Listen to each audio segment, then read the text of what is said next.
2026년 5월 7일 목요일 새벽입니다. 하나님 앞에 우리 찬양 드림 예배자로 나가겠습니다. 196장 예전 찬송 174장입니다. 성령의 은사를 196장 찬양 드리겠습니다.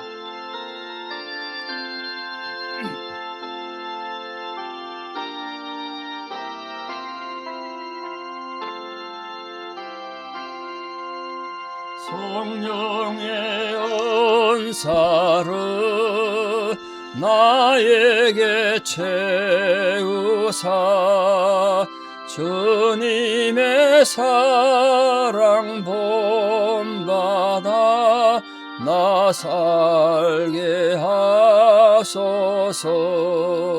성령의 은사를 나에게 채우사 정결한 마음 가지고 나 행케 하소서.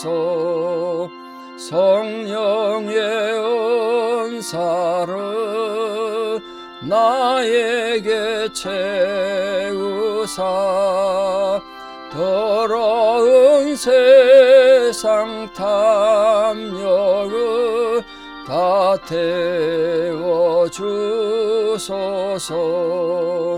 성령의 은사를 나에게 채우사 영원한 주님 나라에 나 살게 하소서.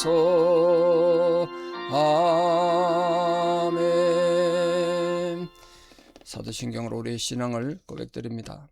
나는 전능하신 아버지 하나님 천지의 창조주를 믿습니다.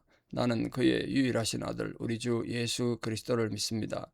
그는 성령으로 잉태되어 동정녀 마리아에게서 나시고 본디오 빌라도에게 고난을 받아 십자가에 못 박혀 죽으시고 장사된 지 사흘 만에 죽은 자 가운데서 다시 살아나셨으며 하늘에 오르시어 전능하신 아버지 하나님 우편에 앉아 계시다가 거기로부터 살아있는 자와 죽은 자를 심판하러 오십니다. 나는 성령을 믿으며 거룩한 공교회와 성도의 교제와 죄를 용서받는 것과 몸의 부활과 영생을 믿습니다. 아멘. 오늘 하나님 주신 말씀 요한복음 6장 22절에서 36절입니다. 요한복음 6장 22절에서 36절 봉독이 올립니다. 이튿날 바다 건너편에 서 있던 무리가 배 한 척 외에 다른 배가 거기 없는 것과 또 어제 예수께서 제자들과 함께 그 배에 오르지 아니하시고 제자들만 가는 것을 보았더니 그러나 디비라에서 배들이 주께서 축사하신 후 여럿이 떡 먹던 그곳에 가까이 왔더라. 무리가 거기에 예수도 안 계시고 제자들도 없음을 보고 곧 배들을 타고 예수를 찾으러 가버나움으로 가서 바다 건너편에서 만나 랍비여 언제 여기까지 오셨나이까 하니 예수께서 대답하여 이르시되 내가 진실로 진실로 너희에게 이르노니 너희가 나를 찾는 것은 표적을 본 까닭이 아니요 떡을 먹고 배부른 까닭이로다. 썩을 양식을 위하여 일하지 말고 영생하도록 있는 양식을 위하여 하라. 이 양식은 인자가 너희에게 주리니 인자는 아버지 하나님께서 인치신 자니라. 그들이 묻되 우리가 어떻게 하여야 하나님의 일을 하오리이까? 예수께서 대답하시되 하나님께서 보내신 이를 믿는 것이 하나님의 일이니라 하시니 그들이 묻되 그러면 우리가 보고 당신을 믿도록 행하시는 표적이 무엇이니까? 하시는 일이 무엇이니까? 기록된 바 하늘에서 그들에게 떡을 주어 떡을 먹게 하였다 함과 같이 우리 조상들은 광야에서 만나를 먹었나이다. 예수께서 이르시되 내가 진실로 진실로 너희에게 이르노니 모세가 너희에게 하늘로부터 떡을 준 것이 아니라 내 아버지께서 너희에게 하늘로부터 참떡을 주시나니 하나님의 떡은 하늘에서 내려 세상에 생명을 주는 것이니라. 그들이 이르되 주여 이 떡을 항상 우리에게 주소서. 예수께서 이르시되 나는 생명의 떡이니 내게 오는 자는 결코 줄이지 아니할 터여 나를 믿는 자는 영원히 목마르지 아니하리라. 그러나 내가 너희에게 이르기를 너희는 나를 보고도 믿지 아니하는도다 하였느니라. 아멘. 오병이의 기적 다음에 일어났던 사건들을 기록하고 있는데요. 사람들이 예수님 찾아 나선 까닭이 뭐라고 본문에 되어 있습니까? 지금 사람들이 정신 차리고 보니까 예수님 제자도 안 보이고 예수님도 안 보이고 난리가 난 겁니다, 지금. 그냥 보내면 안 되는데. 임금 삼아야 되는데. 그래서 난리가 났어요. 근데 그래 와서 이제 가버나움 와서 예수님 아시다시피 산에 올라가셔가 밤새 지내시고 홀로 풍랑이는 바다 걸어오셔갖고 배 타고 가버나움 가셨잖아요. 그 백성들은 전혀 모르니까 사람들은 어떻게 여기까지 왔는지 몰라서 언제 여기 오셨습니까? 그랬습니다. 근데 그때 그 사람들 보고 예수님 뭐라 그러냐면 너희들이 표적을 봤기 때문이 아니라 빵 먹은 것 때문에 왔구나. 이렇게 지금 책망하셨습니다. 표적이 뭐냐면 요한복음에만 등장하는 건데요. 요한은 예수님이 일으킨 초자연적 형상을 표적과 기적으로 나눠서 설명합니다. 표적이라는 건 뭐 표적이나 기적이나 다 초자연적인 기적에 해당되는 겁니다만 표적은 의미는 초자연적 현상, 소위 말하는 기적을 통해서 하나님을 드러내는 것, 믿음을 갖게 하는 것. 그때 표적이라는 단어를 쓰셨어요. 그 표적을 본 것이 아니다. 이 말은 오병이어가 엄청난 표적 아닙니까? 그건 뭐 너무나 많은 하나님의 임재와 천국을 상징하는 또 생명의 빵을 상징하는 중요한 의미인데 그걸 보고도 야 우리가 이분이 보통 분이 아니구나 이렇게 이 오병의 기적을 일으킨 거 보니까 메시아가 분명하구나 우리가 하나님을 믿어야 되는구나 이런 믿음을 가진 게 아니라 이분 따라다니면 또 빵 먹을 수 있겠다. 그래서 억지로 임금 삼으려는 인간의 욕심으로 찾아왔구나 이걸 책망하신 거예요. 그들은 예전에 또 뭐 병 고침 받은 사람이나 기적적인 방법으로 베풀어진 오병의 기적 이런 것 때문에 이제 찾아왔다는 거예요. 근데 한 가지 분명한 사실은 아직까지 이들이 표적을 통해서 예수님께서 나타내시려고 하는 하늘나라 또 백성들에게 죄를 깨닫고 회개하여 하나님 자녀되는 이런 데는 관심이 없고 눈에 보이는 물질적인 유익을 얻는 데만 혈안이 됐다는 거예요. 그래서 예수님께서 그들을 책망하시기를 썩는 양식 위하여 일하지 말고 영생하도록 있는 양식을 위해 살아. 너희들 관심에 썩을 양식에만 있냐? 영생한 양식에 관심을 둬야지. 이렇게 말했습니다. 오늘 우리에게도 굉장히 중요한 예수님의 말씀 아니겠습니까? 여러분, 사는데 많은 것이 필요합니다. 근데 결국 우리 영혼을 살리는 게 아니지 않습니까? 영생한 양식을 위해서 우리가 오늘도 신경 쓰고 하나님 앞에 예배드리고 또 말씀 묵상하는 그런 성도가 다 돼야 될 줄 믿습니다. 그리고 오늘 우리에게도 주는 굉장히 중요한 주님의 말씀이 아닌가 그렇게 생각합니다. 그래서 두 번째로 예수님께서 인자는 하나님 아버지가 인치신 자다 이렇게 말씀하셨습니다. 인친단 말이 여러분 편지 쓰면 편지 쓴 다음에 봉하지 않습니까? 풀칠해서 봉하지 않습니까? 다른 사람 뜯어보지 못하라. 그 봉한다는 게 인친다는 뜻입니다. 이 말은 무슨 뜻이냐면 예수 그리스도께서 하나님의 아들이시다. 또 하나님은 이 예수 그리스도는 내가 보낸 하나님의 아들이고 하나님의 소유물이다. 이런 뜻으로 인쳤다는 뜻이에요. 실제로 하나님께서는 그리스도가 당신의 아들 되심을 인정하셨잖아요. 세례받을 때도 그렇고 그때 세례받을 때 성령이 비둘기처럼 임하셔서 이는 내 사랑하는 아들이다. 내 기뻐하는 자다. 소리가 들려왔다고. 변호사에서도 마찬가지입니다.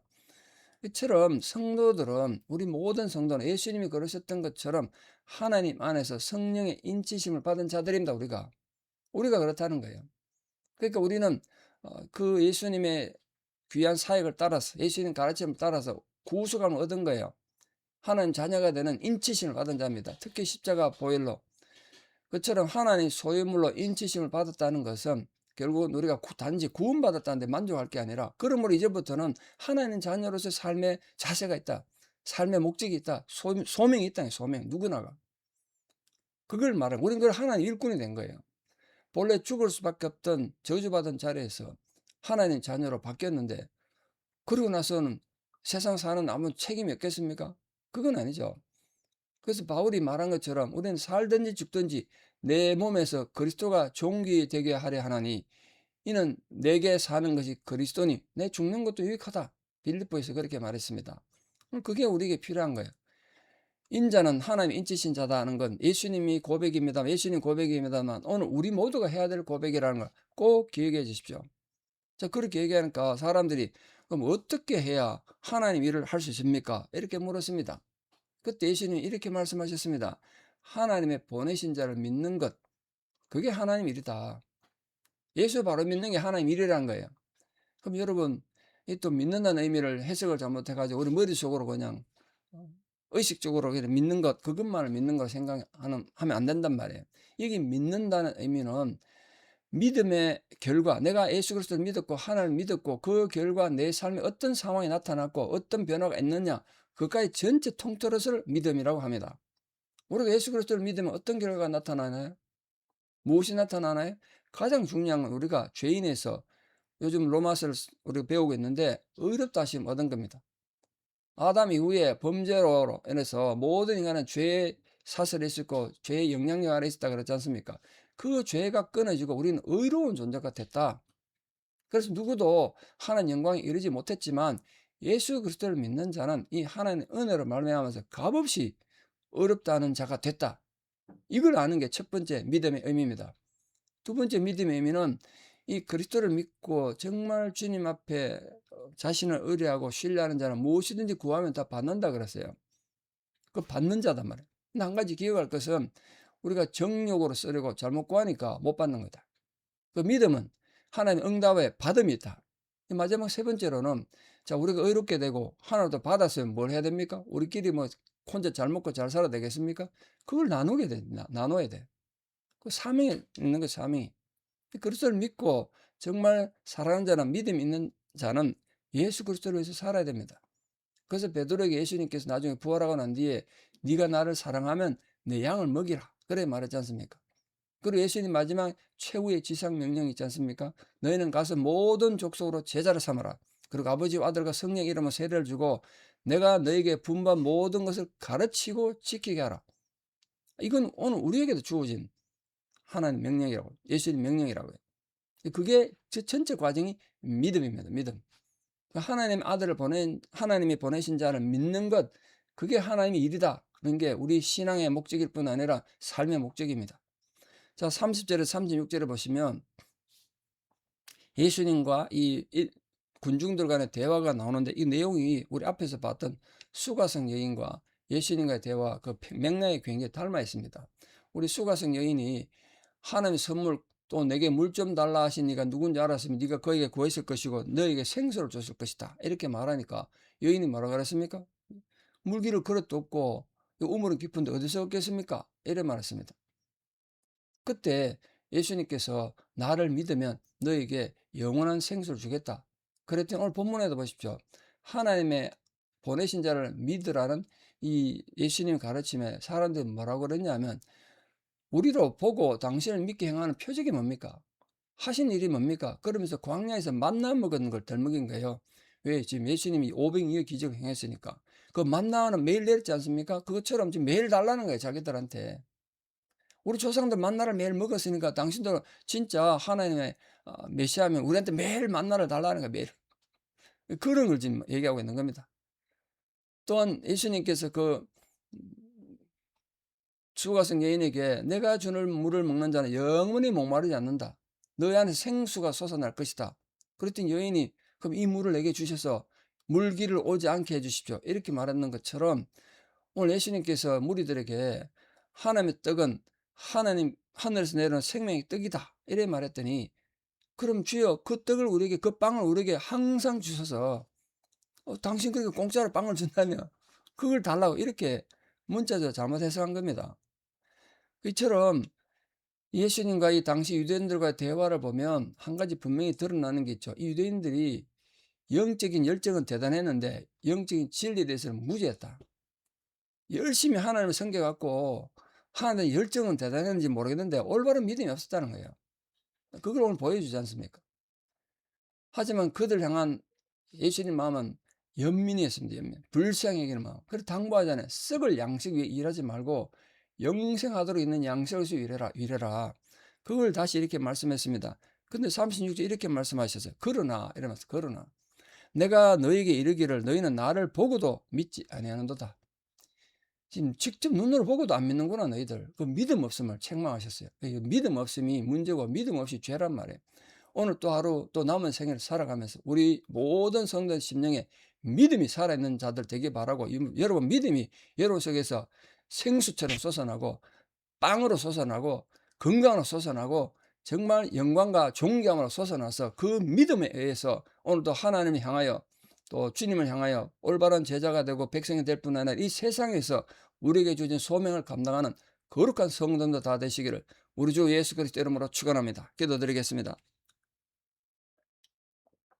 아버지 하나님의 은혜와 사랑과 진실로 감사드립니다. 오늘 또 우리에게 주신 이 귀한 말씀을 통하여 우리가 하나님의 은혜를 구합니다. 진실로 세상에 필요한 것들이 많지만 하나님 백성들이 세상에 살아가는데 가장 필요한 것은 하나님 말씀인 것을 다시 깨달았습니다. 믿음이라는 것을 깨달았습니다. 주여 저에게 믿음을 허락해 주시고 진실로 진리의 말씀을 잘 깨달아서 하나님의 의를 이루어가는 거룩한 성도들 되게 도와주시옵소서. 우리가 세상에 썩을 양식을 위해서 일하는 자들이 아니라 영생한 양식, 생명의 말씀을 알고 그 생명의 말씀을 믿음으로써 하나님 앞에 의롭게 살아가는 거룩한 성도들 다 되게 도와주시옵소서. 이제는 우리 주 예수 그리스도의 은혜와 하나님 아버지의 만극하신 사랑과 성령님의 위로 교통 역사하심이 오늘도 주님 앞에 나아가 참된 믿음을 통하여 의롭게 되고 내가 간구하면 하나님께서 내게 응답하시는 것을 알고 그 응답을 가지고 세상에 나가 하나님의 자녀로서 예수의 제자로서 정인의 삶을 살기를 결단하는 사랑하는 성도님들의 아름다운 신앙 고백 위에 원근각지 흩어져 살아가는 우리 사랑하는 모든 자녀들 삶에 또 지금도 하나님의 고난, 도움이 필요한 고난과 절망과 있는 모든 성도님들, 아직도 전쟁으로 고통당하는 여러 민족들 힘든 상황 위에 이제부터 영원토록 함께 하시옵기를 간절히 축원합니다. 아멘. 여러분 이 하루도 주의 표적이 여러분과 함께하는 은혜가 있기를 축복합니다. 감사합니다.